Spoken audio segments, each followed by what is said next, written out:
gentlemen. It's way too early. I'm not a morning person. It's like 5:15 Saturday morning. Pat and Josh loaded up the Camaro a couple days ago. And today we're going to head to Nebraska. We're going to go down on that car, get it all tuned up. And, we got another friend, Justin. He's bringing his car up there too. It's a Coyote era Mustang, but it's got a small block Ford in it. Pretty badass small block Ford. Kind of excited to hear that thing. I love the sound of small block Fords. But I'm gonna put this camera up because I'm on the highway. It's probably not the safest thing to be doing. So I'll get back with you.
Too. Well, I think you did it after it spun.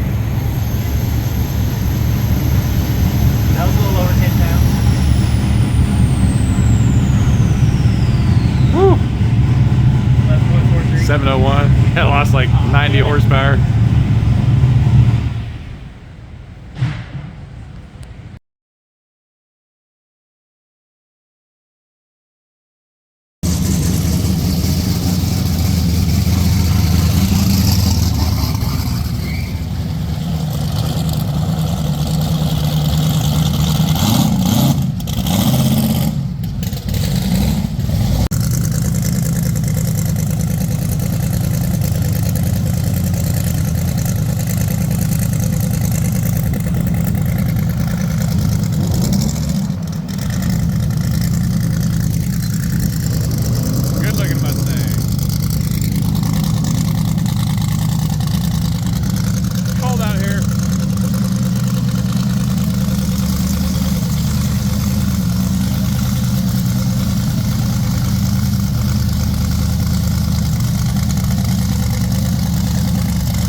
extremely loud right there.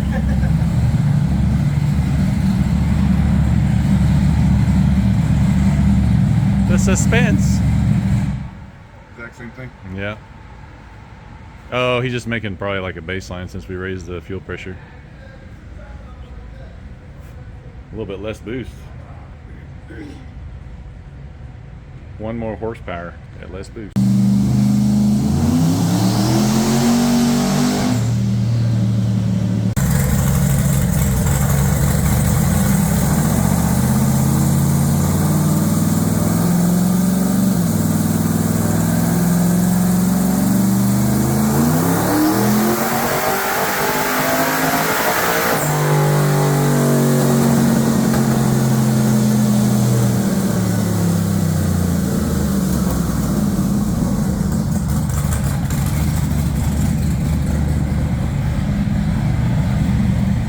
With the 6800, that's the highest it's been. Paid $699.95. Nice.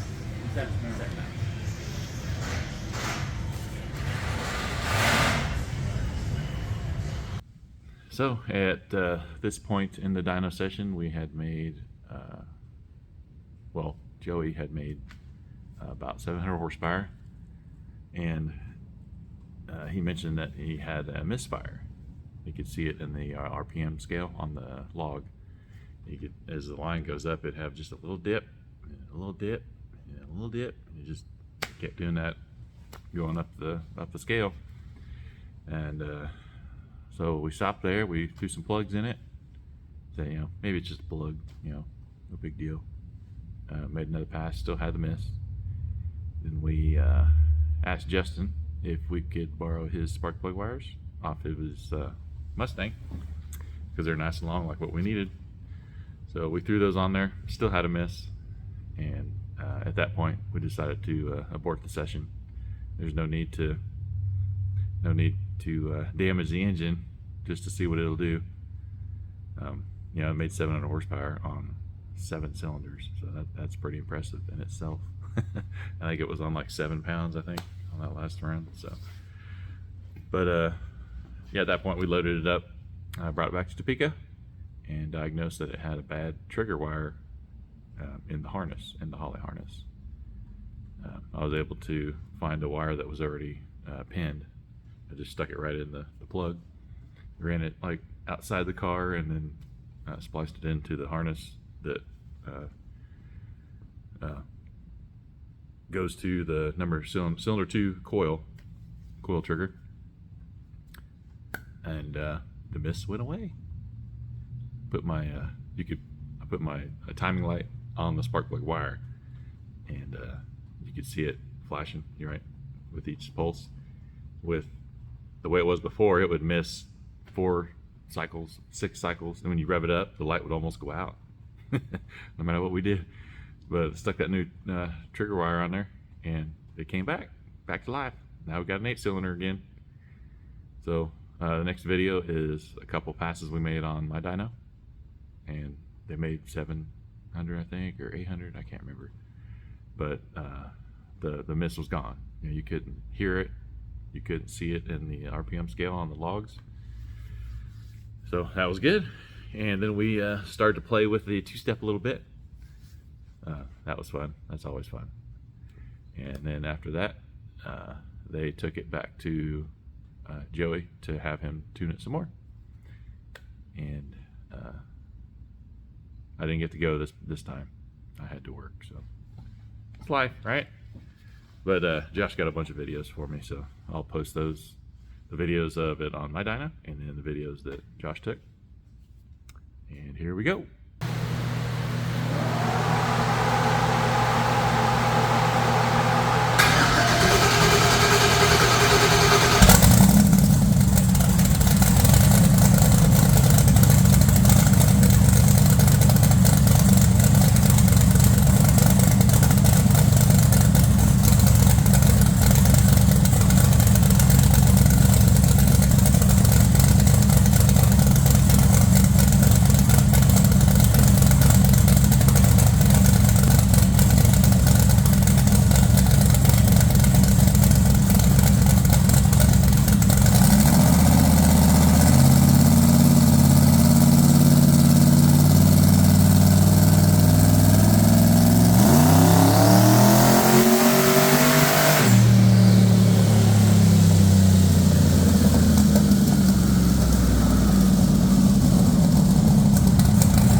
notice that? Turns out it's not a good idea to put straps right underneath the wastegate dumps. Like perfectly positioned under both of them. Lesson learned. Man. Luckily it was on a 2-roller dyno and not a single roller dyno. That could have got pretty bad. But lesson learned. I'll make sure next time.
This last pull netted 1,204 horsepower on that 427. He's only got 160 pound injectors, and we're running base fuel pressure 60 psi. So it would definitely help to have a little bit bigger injector just to be safer on the duty cycle side of things. So they stopped it there and hauled her back to Topeka. And next up is the races. I don't know when he's going to head there, but I will definitely try and videotape it, try to get out there. But next up is that car right there. Made some pretty good power with that thing. It is very surprising. And Now that we got the old dyno working correctly, here's some videos of Stitches making some passes.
E85.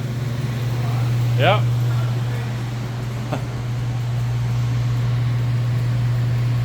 999.7, which is 1,000. 772 torque.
I had a ton more videos of that thing making passes or making pulls and stuff, but the video was like an hour and a half long, so I had to consolidate it down a little bit. I think we made like 12 pulls with it, and our highest number was 1,038 horsepower and 800 foot-pounds of torque, and that was on 20.8 pounds. So that's a pretty good number. That's going to be pretty rowdy. Should net some pretty good times at the track. So I'm excited to see that happen if he doesn't sell it. There's some other numbers that since I was the one dynoing it, I could kind of keep track of the horsepower numbers and all that stuff. and that's what we did. We started out on the wastegate, and it was it's a 7-pound spring, but it made 5 pounds on that spring because it's a big 60 millimeter Turbo Smart wastegate. So, and that was 598 horsepower, 530 torque.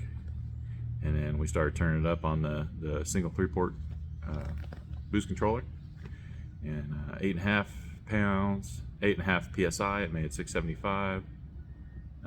10.8 pounds, it made 742 horsepower. And that's, at that point, that was all the turbo could make to put on the dome, was 10 pounds. It couldn't go any higher. So we started using shop air with a little regulator here. It had shop air coming in here and this going to the dome. You just turn it to whatever you want. We had it like, I think we had it at 20 or 25 on the dome, and that's when we got the 20 pounds and the 1038 horsepower number. So then we decided to put the 15-pound spring in it. It was a 14-pound spring, and on just gate it made, I think it was like 12 pounds. So that'll still be rowdy too. At 12 pounds, it's like 800 horsepower. So, and with that, we should be able to make it up to probably 22, 23, 24 psi with that tougher spring in there. So we'll wait for the track on that one. There's no need to keep beating on it over here. We know it's performing good, so we're happy. But yeah, that's the end of this video. I hope you enjoyed it. Just a bunch of dyno runs, but lots of cool sounds. Justin's Mustang, even when it was hitting the rev limiter and spinning on the dyno, it sounded good. I don't know, something about them small block Fords. I don't know. I still like the LS's. They just don't sound quite as good. They do when they're winging about 9,000 RPM, but they don't like that too much unless you build it for it. But that's it. We'll see you on the next video. I appreciate all you guys watching, and we'll see you on the next one. Bye.